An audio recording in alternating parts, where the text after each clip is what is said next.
So, organization. This is the big bulk of what we want to use to both inform how we share some information and also keeping in mind the audience of how they want to hear the information, what is useful for them, how they'll best receive the information. So, this is one of the quotes I come back to all the time from Barry Eckhouse, who wrote the competitive communication textbook that we often use in this class. Organization comes not from listing of information, but from arranging it. And this is the important piece to really remember. We don't just need to list off a bunch of stuff, we need to arrange it so that it makes sense. Our entire life is arranged in ways that make sense, or at least it should be. This is my gym, way back in the day when we could actually go to the gym. It actually looks much better than this. This is when we just moved into that warehouse. Everything is arranged. As funky as it is, it was arranged. We knew where to go to get the kettlebells. We knew where to get the dumbbells. We knew where to get the barbells because they were put in their place. So when we were barked at orders, go grab a kettlebell, we knew where to go. The important thing about this, in this particular example, is this organization changes all the time. It drives us kind of crazy as her clients, but she'll find a new way where the flow works a little bit better and the things are moved into a different arrangement, but they are still arranged because that's how we can function. This is a picture a friend sent me. He used to work at the Ferrari factory, like literally building Ferraris. This is the Ferrari assembly line. They are hand building these cars. An assembly line itself is an organization. In this particular space, we do this task. So you always know, I need to see all the cars that are in this process. You know exactly where to go. All the materials are lined up in an easy way. This is for efficiency. The assembly line is an efficient process. It needs to move. It needs to move smoothly. It needs to move quickly. It's organized. It's structured. If any of you are old enough to go to bars, you've probably experienced what the bar shelf looks like. Our idiom in our language, top shelf, something is top shelf, it's really good. That comes from an organization. The expensive liquor, the really good stuff, is usually up higher because we don't need to reach for it as often. We don't need to get that too often, so we put it way back there. The cheaper stuff, the stuff we use all the time, is going to be a little bit closer. Bartenders make a lot of their money through tips, and they need to be really efficient, so they organize. Grocery stores. We can have an argument here or discussion about whether they are organized for our convenience or for making us as confused as we can, so we have to go around the whole store and probably impulse buy. Whichever is the reason for an organization in a grocery store, they are organized. The gum is usually with the gum and the chips are usually with the chips. Usually. They do have some kind of organization. Near and dear to my heart, there are libraries. If you ever want to make a librarian crazy, take him or her to a Barnes & Noble bookstore. It makes us crazy because it's not organized. They should be organized by subject. And in those cases, they usually aren't.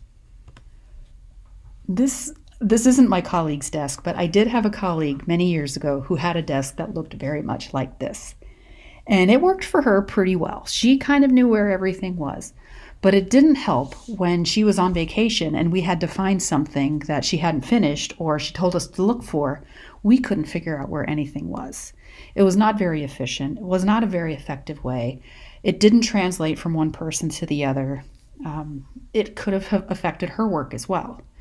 We don't want to do that with our desks and our workspaces, and we don't want to do that with our words. Our words are full in our head, but we need a way to organize them and structure them and arrange them so that they can come out in a good way and they can be accepted by someone else. So again, going back to Eckhouse, we don't want to arrange, or we don't want to just list, we want to arrange. So if someone wanted to know about some changes to a new procedure, we could say, well, some people have used it. We've experienced some mixed reviews. And thirdly, many people may become skeptical about it. Those are three things that are important for us to know. Okay, great. Or we could arrange it in a little bit different way. that here are the past opinions of this new procedure. This is the present opinions of this procedure. Experience is mixed. And the future opinions are that, well, some people are going to be skeptical about it. Arranging is so much more effective and efficient for your reader and for you to really clarify your own thoughts. There are 6 forms of structured organization that are pretty universal and can be used for a lot of different situations. They're time, place, balance, which you want to be careful of, inquiry, degree, and some kind of an inherent or natural structure. So some of these have different names, but it's the same basic concept. For instance, time. We can talk about the past. We can talk about what's going on presently, and then we can break it into what we need to know about the future. What did we do before the changes? What are we doing now that we're going through the changes? And what can we expect after the changes have taken effect? If you want to tell someone about what they can expect of the St. Mary's experience, you can just throw out a bunch of things they need to know. Or you can say, in your first year, in your sophomore year, in your junior year, and in your senior year. And it helps you organize and solidify your own thoughts before you can share them out to someone else who can then hear them in a reasonable way. Saying something, this is how it was in the 50s, this is how it is in the 80s, and this is how it is today, that's okay. It is more of a structure, but it's not nearly as clear as being past, present, and future. But it works. Place or space. These 2 different authors call them different things, but it basically is the same thing. Breaking an issue into how it's affecting state or city, state, or nation, or regionally, nationally, internationally. We can think about, in this case, the COVID pandemic. How is this affecting the regional economy? Well, St. Mary, or California and the Bay Area and St. Mary's closed down pretty quickly. And we've been pretty locked down since March. That's how it's affected us regionally. Nationally, it's a little bit different. Every state seems to be different. Some places are hot spots. Other places are totally open. Some places are more locked down than we are. And internationally, we're still having problems of, cross-border travel. U.S. passports are not allowed in many countries right now because of our high numbers of this virus. We can break down this huge thing about what's been the effect of COVID by how's it affected us in this area, and this other area. Again, you can say how's it affected Canada, Scotland, and Armenia. Those are 3 places, but doesn't really make sense to anyone else, that grouping, unless we've specifically asked for those 3 places. There's balance. And remember, I said we want to be careful of this one. We can give the pros and the cons without then telling someone which one is better.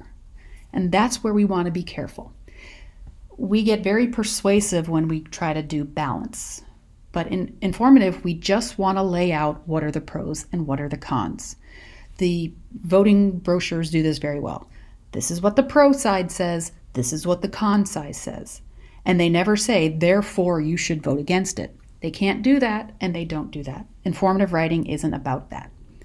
You can share the advantages of going to this new system, the disadvantages of going to the new system, without then saying, therefore, we should go to the new system. We want to leave that out when it comes to informative writing. What are the costs of this? What are the benefits? Who is in favor of? Who is against? It helps us, look at those 2 things. Is it a good thing? Is it a bad thing? That's another good way of really thinking about how can I share this information? Inquiry is another great one. The journalistic questions, the idea that you can get everything you need to know about a topic by asking who, what, where, when, why, how. Who does this affect? What are the changes? Where is it happening? When is it going to take place? Why is it happening? And how is it affecting everyone? Asking those questions and then framing our answer in terms of those questions can really help us get a good story and get information about a very complex topic. Degree, as Ackhouse says, or Appelman says, in order of importance. This is the closest thing we have to just listing. So I want to tell you 3 important things. First, second, third. We don't want to do that. Don't want to do first, second, third. Firstly, secondly, thirdly, because we have no idea where that's going to go. How many are you going to have? Are you going to have a list of 52 things? It's a little bit more challenging to do it that way. But what you can say is, I want to say 3 important things. Importantly, carrots are good for you. More importantly, corn is not actually technically a vegetable. It's a grain. And most importantly, we should eat a lot more green vegetables. So that was just a bunch of 3 random things, but it was still structured and still organized. An obvious vegetable that we can choose from is a carrot. A less obvious healthy thing that we can add is corn. And the least obvious thing that we can add healthy to make a great salad would be a cucumber. Again, 3 things that are kind of listy, but are still structured and easy to follow. And there's also inherent or natural structure, or Appelman calls this an existing category. So in your field, credits, debits, and balance. What are the credits we have? What are the debts we need to keep track of? What is the balance? In my institution or my organization in the library, we're always thinking of how does this affect faculty? How does it affect students? And how does it affect staff? We've got those 3 natural things happening. When we talk about St. Mary's and any kind of new strategic initiative, we always keep in mind how does it affect our Catholicness? How does it affect the Lasallian nature? And how does it affect our liberal arts side? So we always keep those inherent things in mind. Plan, produce, and promote is an inherent structure in manufacturing. There's the planning of it, there's the production of it, and there's the promoting of it. That's also kind of time. So sometimes inherent structures still kind of fit into the other structures as well. Those 6 structures can fit any kind of topic you can have. So say in the post-COVID world, when we have visitors on campus and they drop off a school bus of high schoolers. Oops, I'll pause for a minute while my phone rings. Okay, I'm back. So we drop off a bunch of prospective students in a school bus and they grab one of you out of class and say, here, take these kids around campus and tell them about St. Mary's. Oh God, how do you start? You know so much about the campus. What do you want to say? Well, you can tell them, here's an interesting thing about campus. Here's a more interesting thing about campus. Here's the most interesting thing. And it can be any of the things you want to share. You can share the past. Where was the college? You can tell them where we are now. What's the present of the college? And in the future, this is what we hope to be in 10 years. If you want to talk about housing, you can talk about what it's like to live on Central Campus, what it's like to live up in the canyon, or how about the townhouses? 3 different kinds of campus housing. I paused for my phone again. Okay, I'm back. You can talk about the costs of attending St. Mary's and what are the benefits. And who attends? What majors do we have? And how can you apply? So even of this big, giant topic, we can still break it down into a structure. In your field, accounting issues, tax issues, what are the effects of the city taxes? What are our state taxes? And what do we need to know about federal taxes? That's, again, place. We've got past rules, current rules, future rules we need to know about. What's an important change? What's a more important change? What's the most important change? What are the rules? Where are they where are they changed? And to whom do they apply? And what are the advantages or disadvantages of tax preparation software? So if a friend tells us, what do I need to know about TurboTax? You can say, well, the advantages of using it, the disadvantages of using it. And then that person can then make the decision whether they want to use that or not. But rather than just going and listing a bunch of things about it, we're going to structure it into a way that's easy to then share out. Organize your thoughts. Like your desk, like your spice rack, like your gym setup, like your desk. I think I said desk already, but like your closet. organize your thoughts. It will make you more efficient, more effective, and help you express yourself in a very clear way. That's going to be easy for someone to follow and make you a better communicator.